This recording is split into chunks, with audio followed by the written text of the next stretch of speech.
Welcome to Festival of Quilts 2021. We've lost a year. I know. We have. I know. And the Olympus is still 2020, so. Yeah, but a year over. I'm Natasha McCarthy, joined by the incredible man himself, Kaffe. Welcome. Thank you so much for joining us. This is going to be, for all of you that couldn't make it this year, because, you know, the world's a bit weird right now, this is going to be Kaffe's take on Festival of Quilts. I'm calling it Festival of Kaffe. Oh, wonderful. Let's rename everything. Yeah, right. Yeah. And also so that people know how to say your name. Yeah.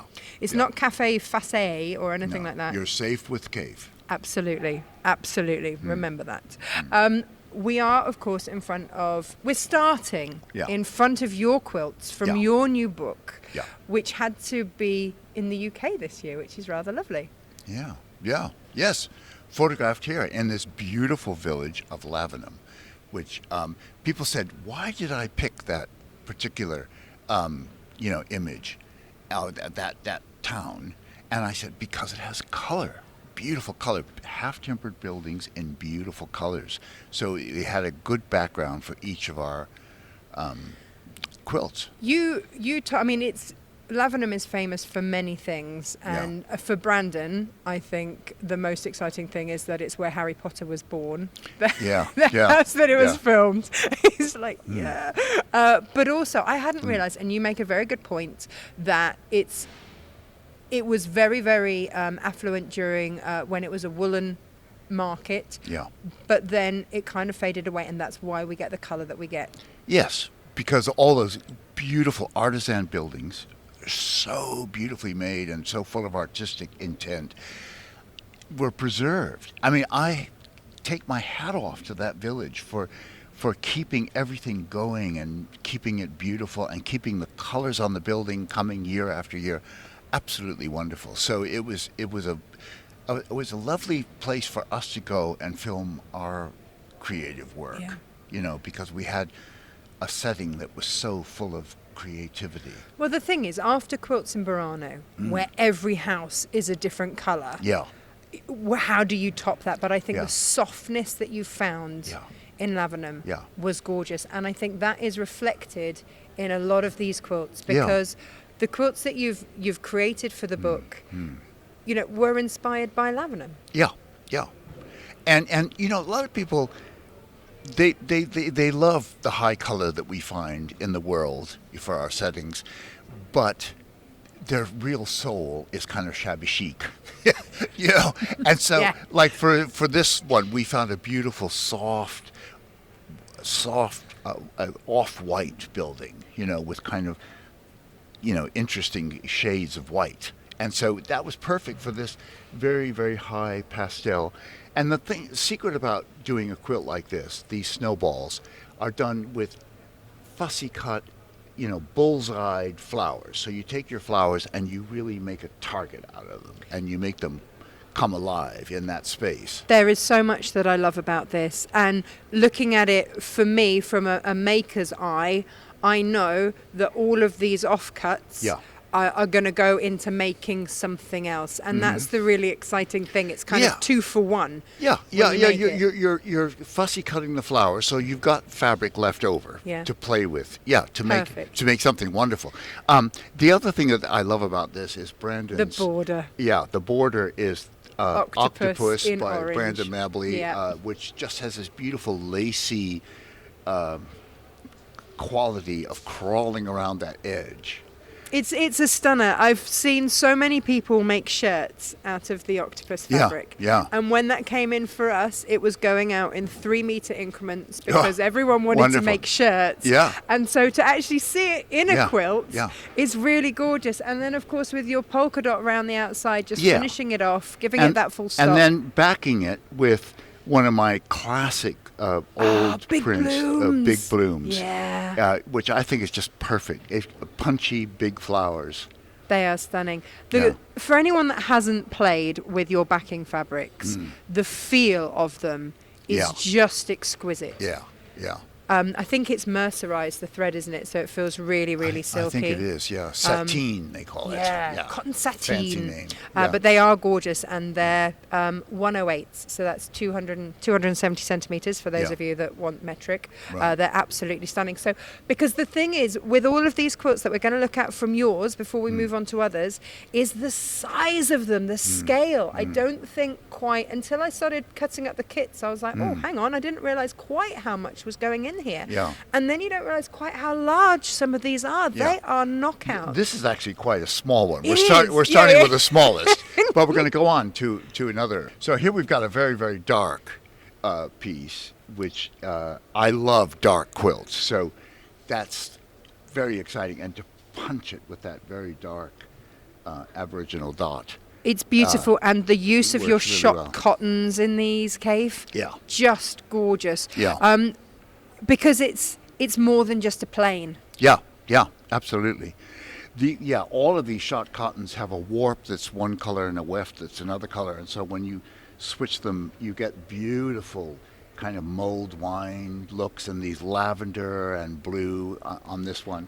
And then what have we got on the back here? Oh, we've got the blue Millefiori. This is probably the biggest seller of all of the colors that we do in the Millefiori. Yeah. I know that we've sold out of it. We couldn't keep it in stock. It's just gorgeous. So if you see it, always grab it, because you know you're going to absolutely nice doing love that it. as a backing fabric. And I love that you do the masculine quilts as well. Yeah. Because this isn't full of pink flowers that's No. going to scare some man to death to have it in his den. This is one that I could see my husband going, okay, Yeah. that's going to work. We Yeah. can have that. It's like a horse blanket. Yeah. It's tough. My horses do not have blankets like that. I need to upgrade. Yeah. Should we wander to this one? Yeah. So one of the things when I was thinking about locations for England is I know that it's lovely and green and mossy. That one thing that you're going to always get on any location in England is a mossy green surface. Yes. And so I did this one called Ancient Glade, and I did it in these kind of soft, mossy kind of colors. And I think it really came off. Kaffe, I very thought it nicely. was strips. Yeah. I thought it was just strips, Yeah. but it's not up That's close. what most you people see, think, that it's a great strip of fabric. But actually, they're half square triangles. So each part of this is just a square cut in half, and then that triangle works out to be the pattern. And the patterns, they don't look that broken up, do No, they? they don't. I mean, there's the melons looking almost like it does when it's a solid piece of fabric. And because with ones like this, the Roman glass, Yeah. you wouldn't necessarily know, because they're quite a busy print anyway. Yeah. The same with the animal and with the jumble. Yeah. But it's just, Yeah. it's beautiful. And again, look at the scale.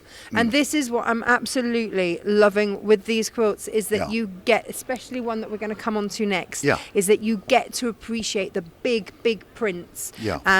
But also, as a quilter, there's also that little challenge just in the piecing, and it's just beautiful. And I love the wisteria thrown in for that little hit of pink as well. And Brandon's Mad Plaid and Yes. his animal working beautifully, because that animal was very important for this color scheme, and the way it works in there.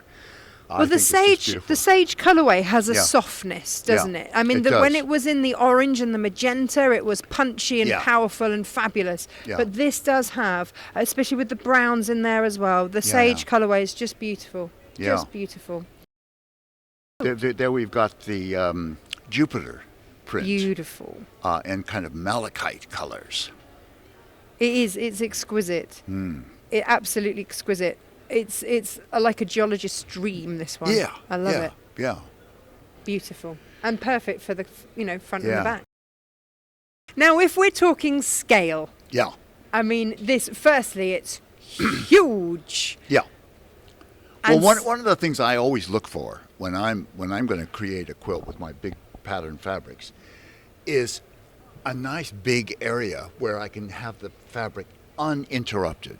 And so you get this huge, wonderful flowers, the melons, the wisteria, the wonderful agate print, uninterrupted, and then you put a nice border around it for a bit of fancy cutting.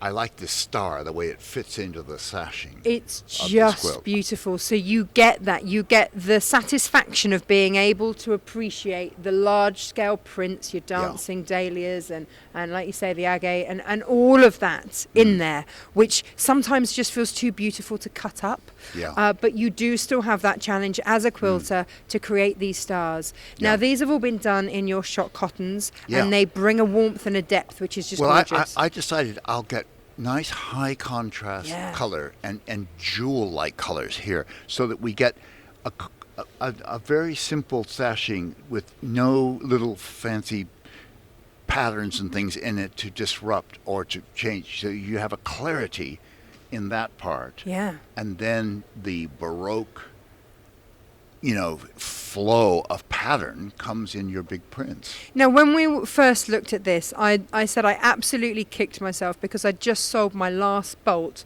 of the beautiful Turkish Delight. Right. And you said, but we'll substitute it. And you had a great substitution with the damask in the black and the tan. Which has a similar shape. It has a nice big round flower.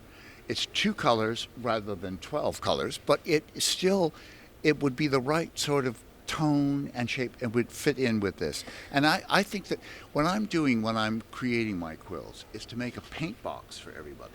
So we get a range of blues, a range of reds, a range of pinks, a range of grays, so that you can substitute those colors. And as long as it feels right, I mean, you have to get the feel for it. Sometimes a substitute doesn't work so well, but you can just feel when it works. Yeah, because I mean, I'm looking at this and getting your shot cottons, that's such a treat to get them. But I wondered, the Aboriginal dot. Yes. Could you substitute that in? Oh, yeah, no, definitely. I do that all the time. When I want a wonderful color and it's not in the shot cottons, I just go to the Aboriginal That's the next dot. one. That's the next simpler, almost plain fabric with that slight texture. That bit of interest. And that's fine. That you can substitute that easily. Because it's, I was always, brought up to do as you're told. Yeah. And I think sometimes I carry that into my quilting, that this is how it is. So I can't deviate because this is exactly how it needs to be. Yeah. And a bit of fear comes in, with an own interpretation of, well, is it okay to do that? And you're saying yes. Well, when I'm working with people who are creating my quilts or my knitting, I say to them, if they come back with the piece that they've made and I can't tell where they've substituted, that's fine. It's a winner. And I'll look at it quickly and I'll think, oh yeah, that's the mood I was trying to create. And if I can't spot right away, oh my God, they put in the wrong thing, then it's fine. I love substitute. I love my people that make my things to be creative and use their nous when they run out of something. Yeah. Well, that's just it, isn't it? Because we've all got a stash, and there might be a favourite in there that we're just itching to put in. Yeah. And one of the things I love about this, by the way, is that my shot stripes. These are stripes that we get made in the same village in India, of the hand woven, and that 2-color stripe, I think, is so strong, the way that works here. It looks like it's pieced. It looks like you've worked much harder at this than you actually have. Pieced all of that. Yeah, it does. It really does. And I'm so thrilled that it's still that village in India where you first developed your shot cottons, your very first shot cottons, and your very first stripes. They're still doing that. That's really absolutely special. I'm thrilled too. And there we got one of the sateen backings, 108-inch wide. That's the lotus leaf. Just a stunning. Nice smoldery, purpley, mossy green kind of story, which works with this. I think. With that hint of orange. That's what I hear Brandon in my head saying. That's the little bit of chili on top. Yeah, he's nodding. Yeah. The first thing that I notice about this is it goes so well with your little, worn Levi jacket. You see, that's the kind of coloring I was after. A soft, kind of chalky, pinky, bluey kind of story. These are my colours.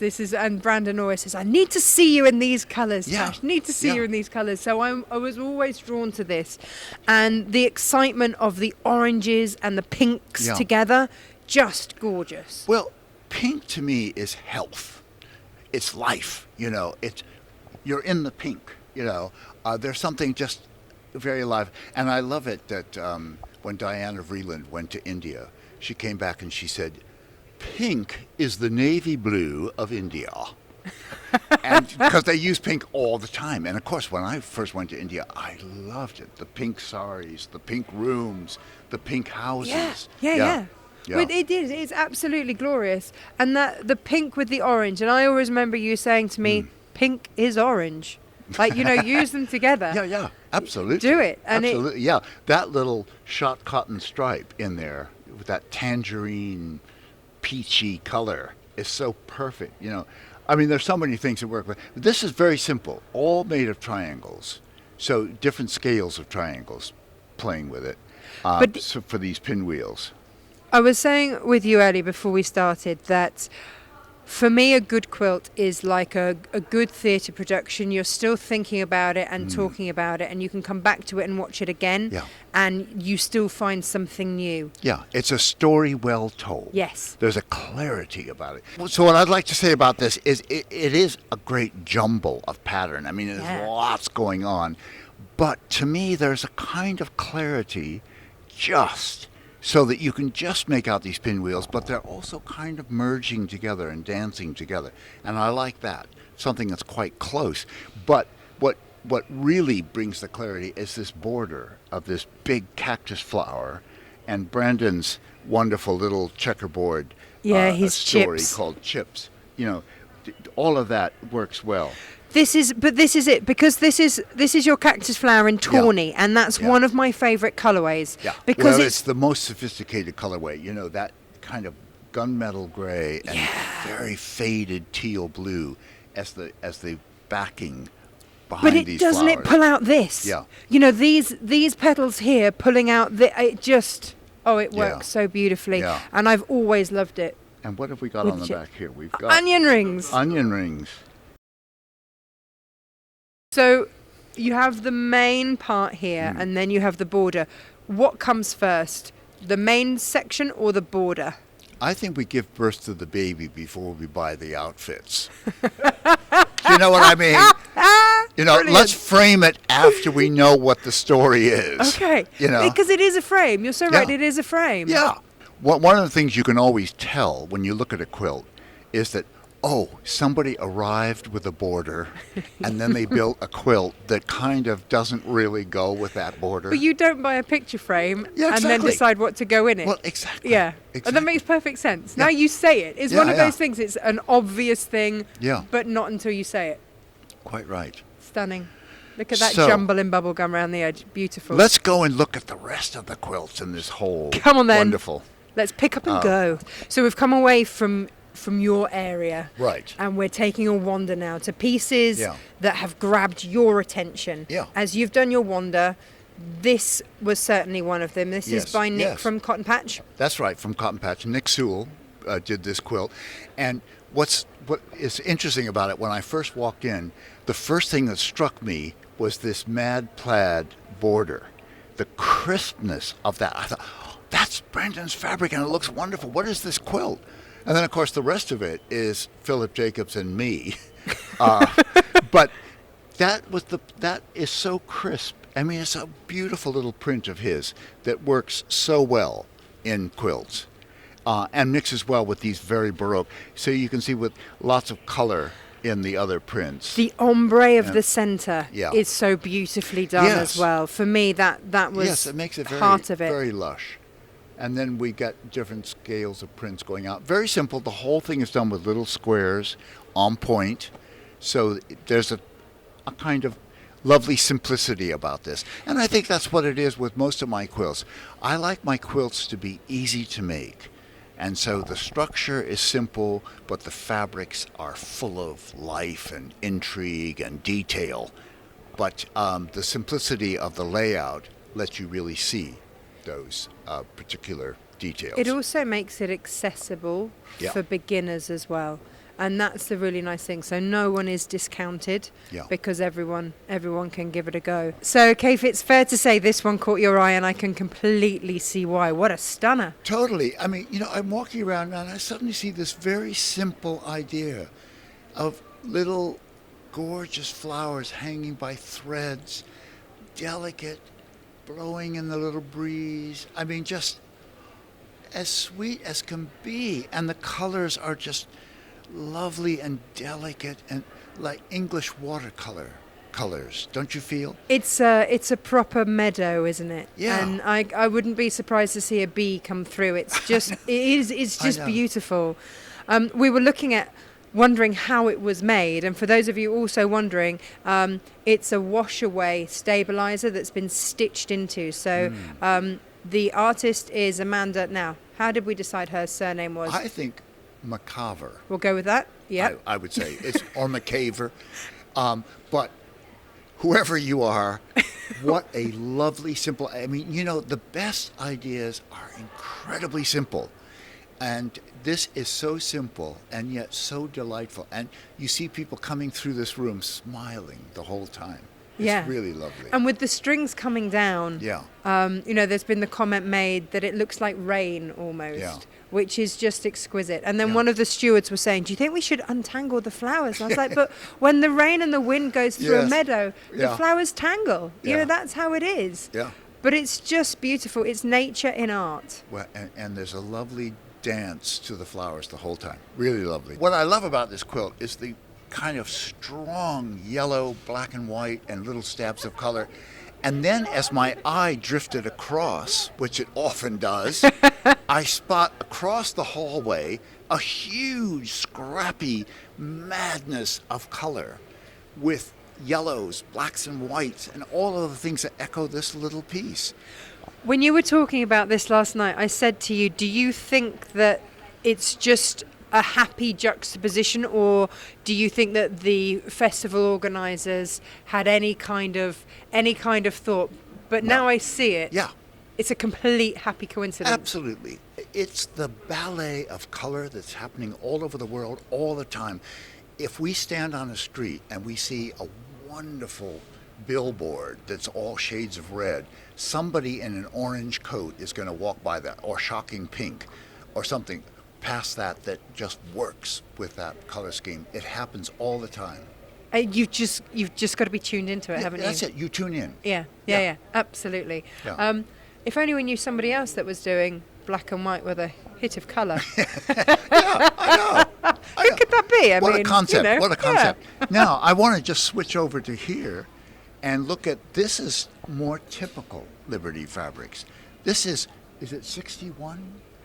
It's somebody, an amazing amount of people did this quilt. It was, by 60 wonderful quilters from our community. So this is Love and Kisses, and again, made with your Liberty Tana lawns. Right. And the Wiltshires as well. So people worry about Tana lawn, thinking it's just for dressmaking. It is so sturdy as a fabric. Right. Yes, that's it. It's got a fine toughness. Yeah. And I think this is beautifully organized because we get all of the different moods. But it comes together. The design of it is really crisp and a lovely thing to repeat. Doing what quilting should do, bringing people together. Yeah. In a beautiful way. 60 people. I know. I think of those old quilting bees where that was the social life of a community where they got together and they gossiped and they cried and they talked about everything. Wonderful. Yeah. So a very, very lovely concept. And especially I love group pieces. For this last year, for people to have felt a part of something when, there's been so much separation.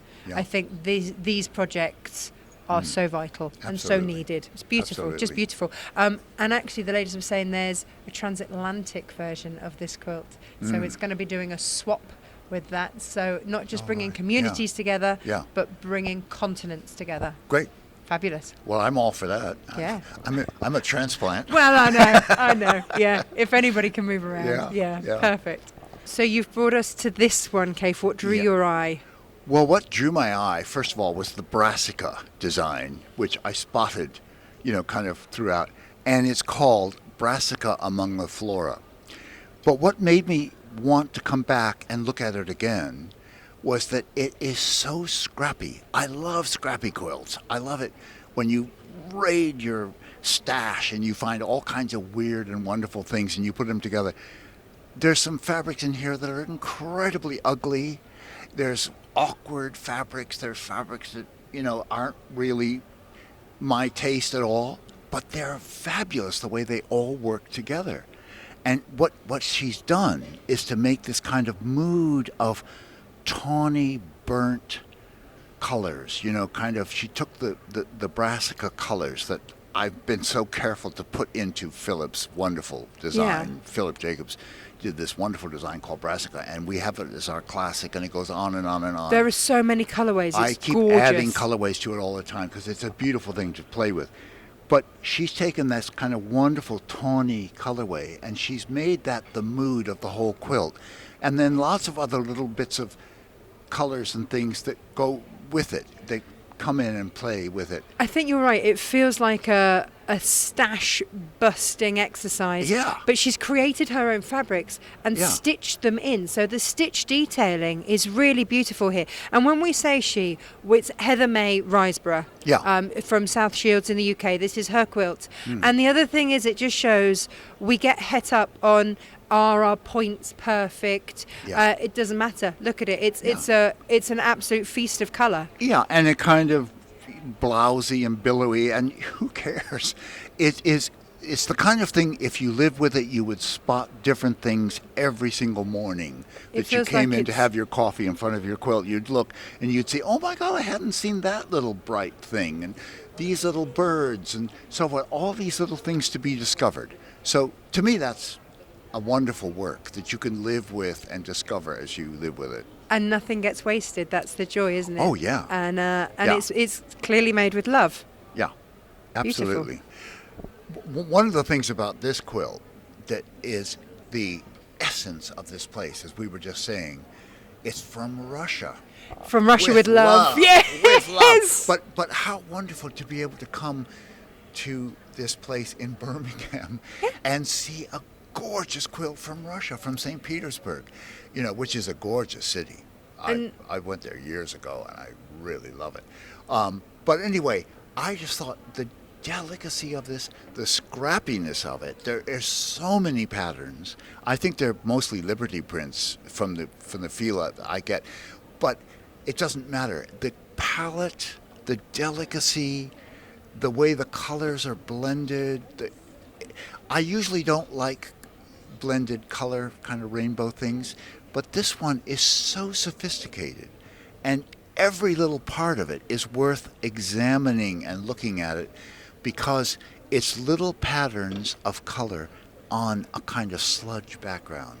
It's that kind of beigey background. Which isn't your favorite color always, but it works, doesn't it? That neutralness helps all those little colors to come to life, those delicate little prints. It is a masterpiece. This is one that you'd need your quilt wall for, because the planning that must have gone for the colours to get that ombre of colours with that it looks as though, and this is just at a glance, it looks as though each orange peel is different. Yeah. I mean, that's some stash to start off with. I salute them for that. This is made by two Russian ladies, and we're going to ask our cameraman to take a shot because our Russian, it's fair to say, is not. I would make a dog's breakfast of these lovely, creative women who have created this. But and also another collaboration, which is another beautiful thing. Yeah. As you say, coming all the way from Russia. Quilting isn't just something that happens in one place. It's a worldwide activity, and bringing everyone in. And the number of people that have come past to look at this quilt, you know that it's a showstopper. It's an absolute stunner, and I think you're quite right to pull it out. And also, again, in the Tana lawn, we get so het up on it must be quilting weight cotton. But it doesn't need to be. No. It's just, the more I look at it, the more I'm just dazzled by the elegance and the subtlety. it's so subtle, and yet it has a wonderful profile. It's got every colour. This would go in any room because it has every colour. Absolutely. You touch on the finishing off on the border colour. Going that beautiful sage green. Yes. Well, first of all, the border color is lovely, soft, sagey green, but it's that little quilting of a little circle repeated, like a ribbon around it. Usually I don't like fancy quilting, but this quilting is exquisite. It's exquisite on all ways round. I always say that patchworking and quilting, two very different things. Very. But this paired together, it works exquisitely. Have you seen there are little circles in each of these as well? See, it's just most gorgeous. of my quilts, I do very, very simple quilting because it'll You've get got the lost. fabrics, If you it'll get lost in all the baroqueness of pattern. But this quilting really reads. It really enhances the story. That's been a fair few hours' work, hasn't it? Yeah. I wonder if it was a lockdown project. Yeah, very possibly. Yeah. But what a good use of lockdown. That's what I say. Just stunning. So we were trying to work out who actually made this quilt, and it wasn't entirely clear. And then a lovely lady stepped by and told us. So this is a quilt by Chris English and an unknown quilter. What drew you to it? Well, it's, again, very scrappy. I love my scrappy quilts. And I love it that also when I first went to Houston Quilt Market, I would find stalls where they would have unfinished quilts. And I would find big blocks of Dresden plate or something, and I would buy them and put them into quilts. So in those days, I don't do that much anymore. But it's fun to do. And evidently this is a piece that somebody, he found in the market. Yeah, so all of this to was scraps of fabric found in the market. But you're right, this English paste piece, even English paper pieced piece, was made in its entirety, and he's added then in. So an upcycled project. Yeah. Fantastic. Yeah. And then he does all these different scales of checkerboards. So, from across the room, I'm seeing the silhouette of this. What is this? It's intriguing. It's like Watts Towers, which is a fabulous towers that were created by a little Italian carpenter mason in California, and he covered it with broken china. Oh, wow. So there's this incredible thing. It's all very scrappy mosaic, and this is the same sort of idea of all these broken plates and things brought together, but here we've got broken pieces of fabric, cut and made into these crazy checkerboards. It holds together from a distance. That's the thing that I love. There's a silhouette. And also, just going to show, you don't have to buy fabric specifically for one project, do you? That all go. We get so het up on, the colours must go, the colours must go. Yeah. All from recycled fabrics here's found from the market. African prints. Yeah, some wax fabrics in there. And polka dots and, a bit of everything. Pinafores and little girls' dresses. Everything is in here. Wonderful. But isn't that the ethos of quilting? Yeah. It would be whatever fabric you could lay your hands on. And particularly right now, when we're talking about recycling, going and using the charity shops, the op shops, and finding wonderful, crazy found objects, really, and sticking them all together. There's some great examples in this exhibition. But this reminds me of your mosaics, where you went to Car Boots and That's picked right. up all the crockery, and you must have had a great time smashing that up. Can you imagine? And I would buy like a set of china from a vendor in the flea market, and he would say, "This belonged to my grandmother," and I had to sell it. And I'm thinking, don't wrap it too carefully because I'm going to smash it up when I get home. But I didn't say it. You didn't say it. At least you filtered that bit. No, I couldn't do that to him. The poor thing. And he was carefully wrapping every piece. And I'm thinking, it's going to get hit with a hammer when I get home. But anyway, we made some great mosaics. Yeah. It was really fun. I showed photos of them to my 7-year-old, who got super excited because he always collects pottery. If he sees any shards of pottery in the fields, he'll always pick them up. And then he sort of said, "So can I do something like this?" I was like, "Yes, but not with our crockery. We'll get you some special." My best china. Yeah. I could see him eyeing up the dresser. I'm like, no. But to do it with fabric, absolutely perfect. Yeah. A proper inspiration. Lovely. Yeah. We found the quilt that goes with both our outfits. Yeah. It's by Lindsay Upton. How about that? Yeah. Now, what I love about this quilt is that when you see it from a distance, we were just looking at it from way across the room, it has a beautiful profile. You know, these big, gorgeous punches of color, big squares of color. And then as you get closer, you narrow in on all the little details, particularly the little quilting that goes on these little high-colored contrasting squares. It looks as if they're beautifully embroidered, doesn't it? You know what this reminds me of? You know on your shirt you always have the Renaissance ribbons? Yes. I could just see you with that down a...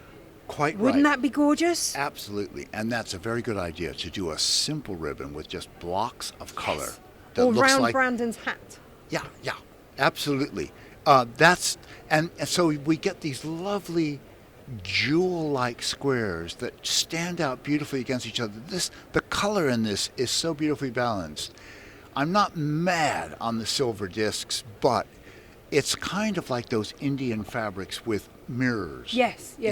So I can see what she's doing with that. And I'm so in awe of the beauty. What's her name? Lindsay Upton. Yeah. Absolutely beautiful. And the little exquisite little crocheted It's lacy. a mixed media. It's circles. beautiful Yeah, mixed media. yeah. This is it. So as you said, this caught our eye from across the room. Yeah. But it's equally stunning close to. Yeah. And I can't work out entirely if that is just quilted. I'm fascinated. Yeah. Oh, well, she's fascinated with texture, and she's come in and she's really played with these lovely textures and made this thing that looks like an exquisite embroidery. The detail is lovely and fine, but as we say, the high profile, the big picture, is a gorgeous composition of color. Absolutely stunning. High color, but beautifully balanced. We get the, high orange, the peach, the kind of beetroot color, wonderful cobalt blue, the turquoise, the high yellow. I mean, it's full of contrast, and yet there's a harmony that is gorgeous. So color-wise, I think this is a tour de force. I wonder if she's printed some of these as well. Very possibly. I have no idea. I would have to look into that. But there are so many different techniques and textures going on. And have you seen the borders? Yeah. The quilted borders? Yeah. Just beautiful with the pom-poms. And the little pom-poms. I love little pom-poms. I take my hat off to this one. I love it. Beautiful. Just beautiful, and so much to see. You're never going to tire of it. Yeah. So one of the things that I find interesting about looking at a quilt show is that I'll see something where parts of it I like, and I can take that away. Wonderful idea. Like in this quilt, there's some beautiful color combinations and wacky techniques, Well, we've been playing Spot the Technique, haven't we, with it? And it's had us intrigued. Yeah. Because there's everything from applique to chenille to possibly felting. We weren't quite sure. Yeah. Or laying down big, thick woolen threads and sewing them in, and and as you say, felting probably. But what I love about this is that the color combinations in parts of it are absolutely beautiful. There's a smoldery kind of red story in here, this wonderful lavender, all with this kind of gunmetal gray behind everything. And then, of course, I love pots. Well, that was what drew me to it, because I thought, I know a man that likes a pot. Oh, yeah. Yeah. And I'm working on a new book at the moment where I'm doing lots of pot shapes, and which is a wonderful way of showing a flower print, I think. And you have flower prints, it would be fair to say. Yeah.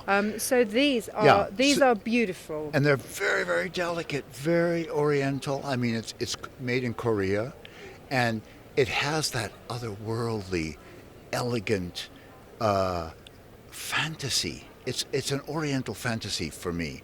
This beautiful use of very, very fine prints and then little embroidered pieces, and then a kind of retro madness, thrown in here for a bit of spice. And then the shattering down here that gives a mosaic. The shattering, the little pieces. That's a a look that I love. Yeah. You know, when you take little pieces and float them on a background. So and then that movement through there. Yeah. And And this- I'm not crazy about the way the snake skin is used here. This combination gets a bit cold, but I'm loving the other things and the aesthetic. And that's what I would take away from this. I think that's got its name in it. Does that say maze? Oh, right. Yes, it is. It does. M-A-V. Yeah. E. So, Yeah. case in point, Right. you find things the more you look. Yeah. So this is another one that we're going to have to ask Jessie to look at the name, because Yes. our Korean is on a par with our Russian. Yes, exactly. Exactly. So, But a truly Yeah, interesting look at piece. the- So Kaffe has brought us to Faye Harrison's Glitchy Tiny Log Cabin Yes. Quilt. Yeah. Yes.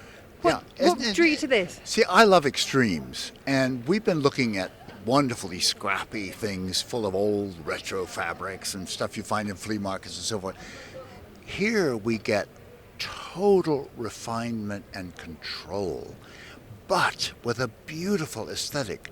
The delicate pastels in this center part, and then the white on white with just tiny little slivers of color. So elegant and so observant of what happens in nature. Yeah. The way you would see an insect or something with some delicate little bit of pattern in it. There's something very exquisite about this piece that I love. And yet it's very scrappy too. I mean, when you look at it, there's a million patterns going on. There is, but this lady knows her colour values. Yeah. So she's got her the pastel department here. Right, yeah. And then she's brought it deeper and deeper yeah. as she's gone out. So it's doing so many things on Yeah. so many levels, Yeah. whilst looking insanely elegant at the same time. And then keeping that fine little slivers of little patterns so that we get these beautiful little ribbons of color. Very, very exquisite. And nothing overpowers, does it? That's it. It's the whole impression is so delicate and so like a butterfly wing. It's just exquisite. Beautiful. This is one that I only know how to pronounce it from, Right. from Dad's Army. Yes. Mannering. No, Mannering. Whenever you guys are happy, go for it. Yeah. Okay. Okay. So we stumbled upon this. Mm. This is Megan Mannering's. Yeah. And you know her from Australia, but she's just Right, moved to the UK. Right. And what the thing about Australia that always amazes me is that they love applique, and they're witty. They're so used to taking little patterns and cutting them up and making exquisite little birds and little flowers and little objects out of them, as well as finding things. I mean, this little teacup is something that I actually put into a pattern. Yeah. But the fact that she cut that out and put it on a little plain background, it makes me so happy to look at the way somebody uses the Kaffe Collective fabrics, Brandon and Well, myself and Philip's fabrics in these witty and wonderful ways. We've been playing Spot the Fabric, haven't we? And like you Yeah. say, we've got Brandon's bird down there and his Right. fish as Yeah. well. Yeah. It's just beautiful. And also, this is one that has transcended collections as Yeah, well, and that's what I love absolutely. about your fabrics. They're not just this season and gone. Yeah. Mix and match them through, because Yeah. it's I mean, beautiful. I'm seeing that's from my very first collection called Gazania. Yeah. I've obviously had for years and put it in here. And then, taking these beautiful little kind of African bead print that I did and making that, the observation, the wit and the intelligence of putting together these very funny and amusing and exquisite little flowers and objects is just marvelous. All with applique, and I'm loving Yeah. this almost Fabergé egg just layered up, but down here cutting through, I think that's a Millefiori, Yeah. and then she's sort of spliced it, but it stickman. almost looks like a stickman. Yeah, Yeah, yeah. just fabulous. Yeah. There's so much to see on this, Yeah, isn't there? so much to see. A small piece that's packed with information, and a wonderful example of how you can work very small, and yet it's not precious. It's not too tight. There's something wonderfully, a wonderful use of color. I mean, the fact that all these neutral colors happen in the backgrounds, so that the little jewel colors just sing out. Yeah. There are so many lessons that one can learn from Australian applique artists. They are clever on a level that I don't see anywhere else, quite as fine and marvelous. The other thing with this as well is that it's not using massive pieces either. So you could have done a main quilt, a big number, and then use your offcuts. Right. And this is it. So nothing this all ever could have gets. happened from my scrap It bags. could. Yeah. You know, somebody coming in and Absolutely. just taking a wad of fabrics and going away and creating this little magic piece. And rediscovering. And it makes you look at the fabrics and the scale in a different way as well, because some of these are quite large prints. This is one of Philip's, I believe, and it's suddenly it's so delicate and just as a little standalone. But then look at the heart of one of yours up there. Beautiful. Really stunning. Yeah. So, you know, again, it's this international thing of all these imaginative, wonderful people coming together and showing us all, and that's the spirit of quilt making. You know, that we all give wonderful gifts to each other. You know, it's one of the least competitive worlds I've ever gone into. You know, the knitting world I found was a little bit more competitive. But somehow you step into the world of creating with fabric and quilting and patchwork, and people are sharing information. There's a generosity, all the time. isn't there? There's a generosity that you don't see in many places. Absolutely. And the other thing about this is that you can take that little square and it's portable. You can have it in your handbag. You know, if you're waiting for a bus or you've got a journey, sitting at the dentist's office, absolutely, or waiting for kids to finish their swimming lesson or whatever it is that you're doing, you can still be creating.